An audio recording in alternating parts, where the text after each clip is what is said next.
currently near Lake Lanier in Gainesville. I noticed a small herd of deer, 4 or 5 of them anyway, enjoying grazing and the fresh grass and new leaves that have been growing in the woods just past my fence. The deer are beautiful.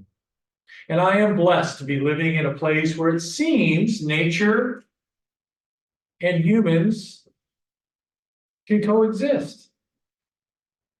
And I find myself hoping that they will not venture out past the little valley behind my house to the highway that's close by. Because although we try, it's not always safe. It's a balance we haven't quite gotten a hold of. But nonetheless, they are beautiful, and watching them gives me such incredible joy. Nature gives me great joy. The birds and the trees, the flowers, oh, the flowers this spring. I'm going to get pictures before they're gone because the azaleas at the bottom of my driveway, the reds and the pinks and the purples and the whites in my yard are just stunning this spring. And there's also the blanket of yellow that has coated everyone's car at some point this spring. All a part of this amazing, delicate balance that is this planet we live on called Earth, and with it, all it gives and its many riches, it deserves to have a day of its own, don't you think?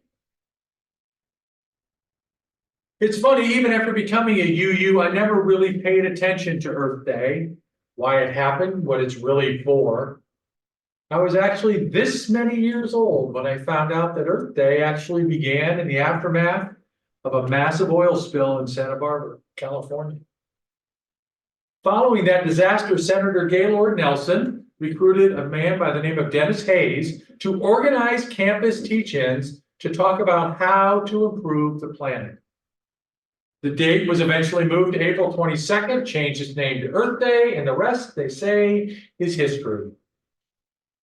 Earth Day 2024 is just around the corner, and this year the theme is Planet versus Plastics. Oh, God.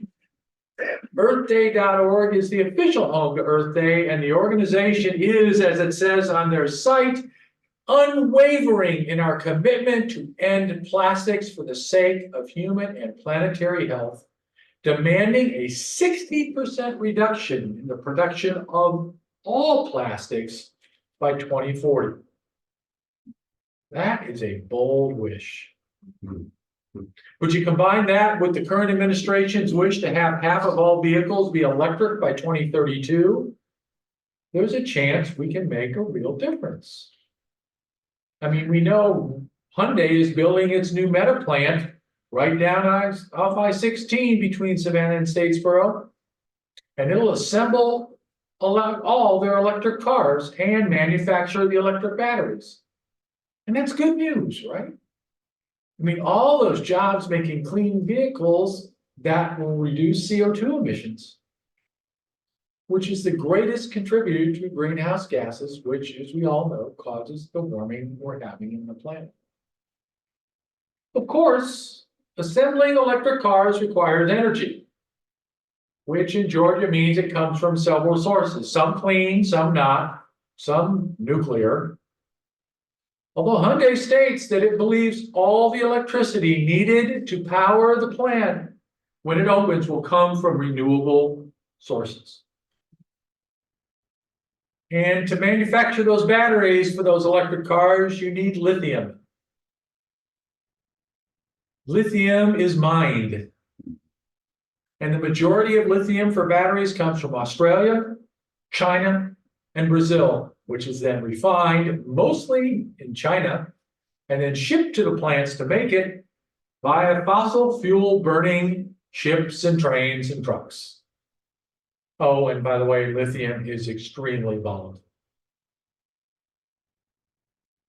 And then you've got the political piece of this whole thing, which is that the move to new EV standards is being opposed by many in the House and Senate, as well as the plastics ban that is being proposed by EarthDay.org, because it affects big oil.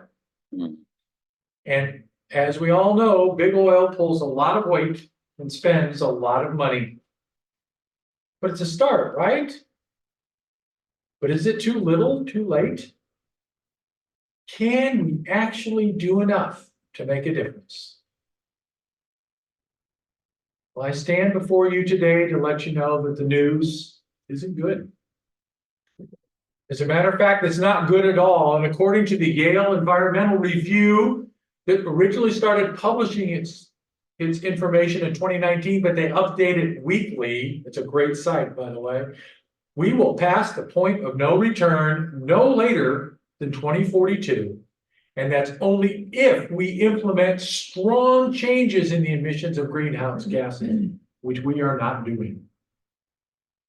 At that time, we will have seen the tipping point increase of 2 degrees Celsius, which means there is little of anything we can do to save the planet. Save the planet's not quite true. I believe I first heard it from George Carlin when he said, and it's been said by many other people, the planet Earth will be just fine. Mm-hmm. It has survived many changes and catastrophes, but it's the humans on it that may have a hard time. So. Statistics that we have tell us that 2023 was the hottest year on record since we began keeping those records in 1850. Almost 2 degrees above the average Fahrenheit. And the 10 warmest years ever have all occurred in the past decade and a half. Ocean levels and temperatures are rising. Weather events are more extreme, droughts, floods, severe weather. We see it. These are facts, and we humans are consistently ignoring them, and in some cases, dismantling the systems we put in place to combat climate change and life for us on our planet. Portions of the Clean Water Act, which was put in place by the Nixon administration in 1972, was rolled back by the previous administration. The Clean Air Act, also a Nixon-era law, is constantly under fire by those who want us to continue burning fossil fuels because oil and coal are extremely profitable. We know what needs to be done, but we continue to push it down the road to the next generation, making it someone else's problem to solve. What is so frustrating to me is we have such high hopes, such lofty goals, and the baby boomers, of which I am one, were instrumental in establishment of Earth Day, who were dedicated to making sure they were going to make it happen, have dropped the ball, and wow, how things have changed.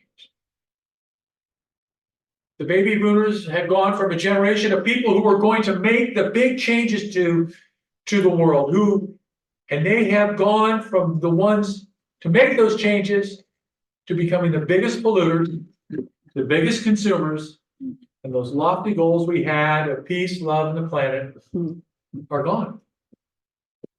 Now we're more worried about making sure our investment portfolios are full. Now, I'm afraid we've gone too far, and it looks like we can't come back. We've become a nation that is at odds on everything, including climate change. Despite the irrefutable facts, people are still spouting that it is a hoax, and we are not in any danger. Nothing to see here, they say. Ignore the signs. There's no crisis, no global warming. They are focused on the here and now and ignore the future.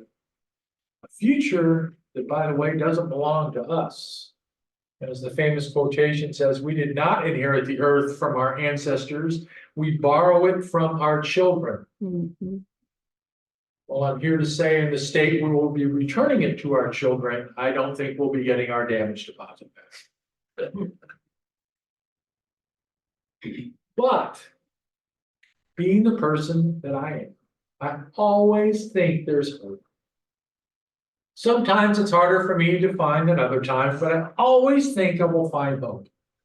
And this time it came in the form of a movie. A Disney movie, actually. And not a very good Disney movie, but a Disney movie nonetheless. Tomorrowland is a 2015 movie that I would love to do a deep dive on at some point. But in a nutshell, it's about a girl who can save our planet because she doesn't accept that its demise is imminent. And that it's that belief that a change can be made that saves the world.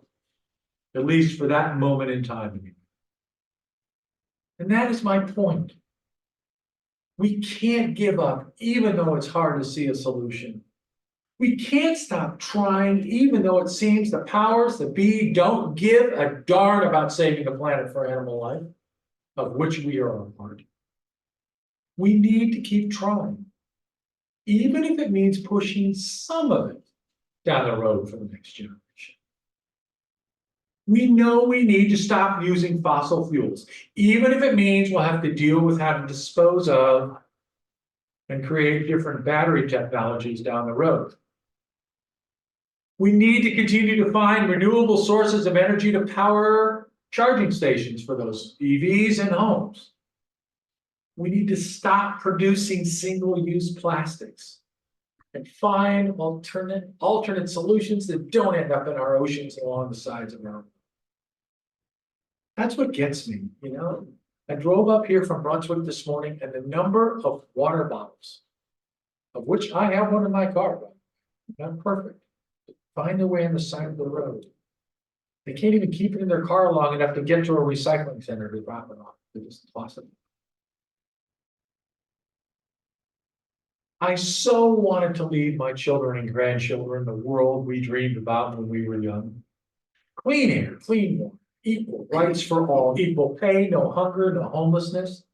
All things that seemed so doable back in the 60s and 70s. When I was young, and I had energy, and I had passion.